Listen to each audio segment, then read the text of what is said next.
We made an agreement as a global community in the Paris Agreement that we would not go above 1.5 degrees centigrade over the levels of pre-industrial temperatures.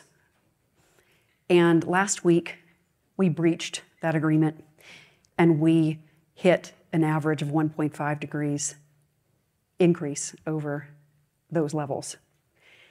And it is showing up everywhere. Heat is affecting everybody everywhere, and in lots of places where people have done very little to contribute to that harm. We also know that El Niño is coming. And El Niño is not here yet, but we know that it's a weather phenomenon that is going to bring more heat for the next 5 years. Almost 100% certain. So we've breached it. We're still belching CO2 and other gases, and El Niño's coming. So while we think about and accelerate and work as quickly as we can to make this transition, we have to adapt.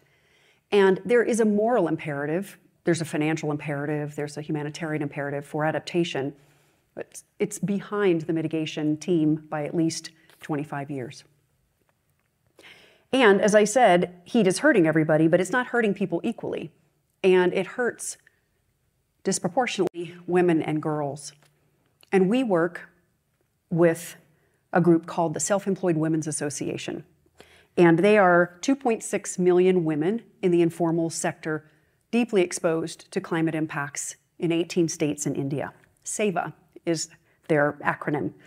And the women of SEVA are literally bearing the burden of climate change in their hands in the form of blisters.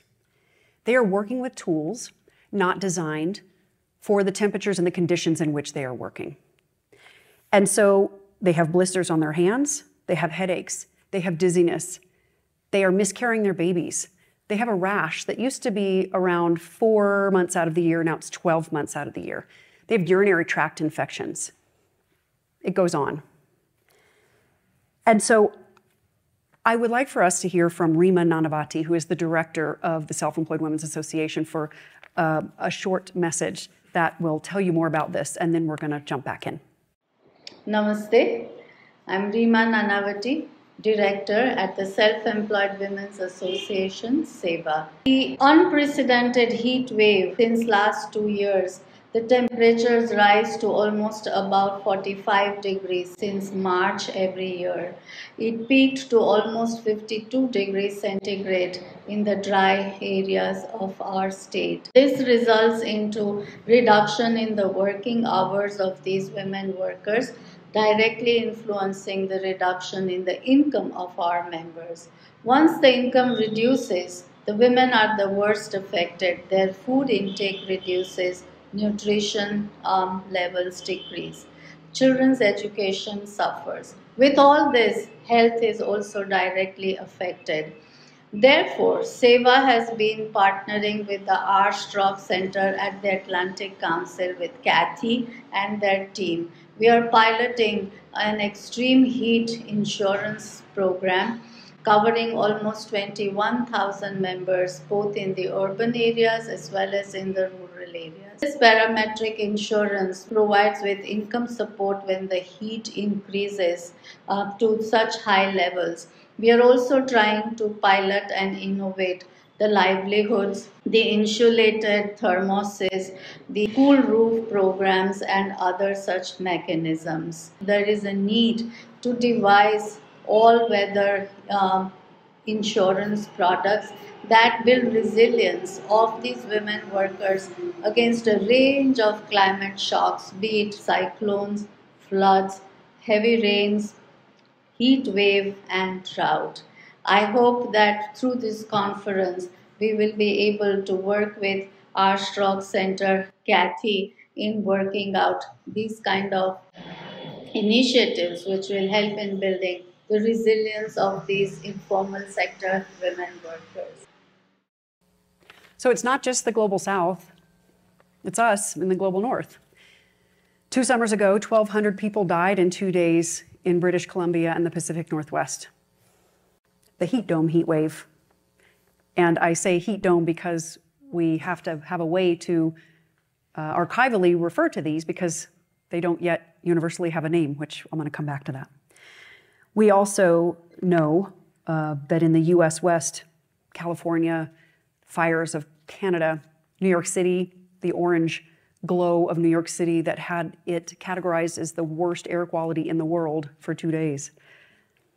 Planes don't fly after 120 degrees Fahrenheit, and your smartphone shuts down at 95. So this is going to hit everybody, everywhere, and all of our stuff, built and natural. But there are so many solutions, so many. The evidence base is massive. We know the policies that work. We know the technologies, and more are emerging. We have fantastic science that tells us what works and what we should be doing or not doing. And later, I'd like to talk about investment and how we move capital into things that cool us, into the cool transition and our Cool Capital Stack initiative. Nature is one of our best solutions, most cost-effective. Trees not only shade, they also use their evapotranspiration and cool the air. Water features, cool roofs, lighter surfaces, design of buildings with airflow. You may know in Paris, in some of the most vulnerable neighborhoods, it's a little puddle that looks odd, but it is engineered to cool the air that flows over it and cool poor neighborhoods. Early warning systems are extremely effective. And I want to tell you quickly 2 examples. The emu, it's the Environmental Measurement Unit. It's also an Australian animal, of course, and it sits on the court of the Australian Open, and it tells the players when it's safe to play, given the heat and the humidity and the particulate matter, and when it isn't. And if you think about the conditions that you heard from Jeff and what we know to be the case, El Nino, everything else, that every playground and every work site and every athletic field will need something that tells us whether it's safe or not. There'll be liability in having employees or kids playing. We're going to need that. That is an investment opportunity. It's also a way to inform people. The second is heat wave naming. We, with our partners in the city of Seville, Spain, named the first official heat wave Zoe, last summer.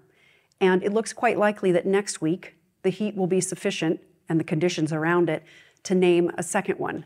And next one, if we go from Z up to A, we do storms going from A to Z and heat waves going from Z to A. The next one is Iago. So stay tuned. Our ambition is that heat wave naming combined with a heat health warning system can warn everybody. And what I want to leave you with is that no one has to die from heat. We can save lives and livelihoods. We have all the tools that we need. We have to work like crazy on mitigation, but equally and as vociferously work on adaptation. And this is an agenda that we can address, and I want to leave you with 3 words. Yes, we can. Thank you.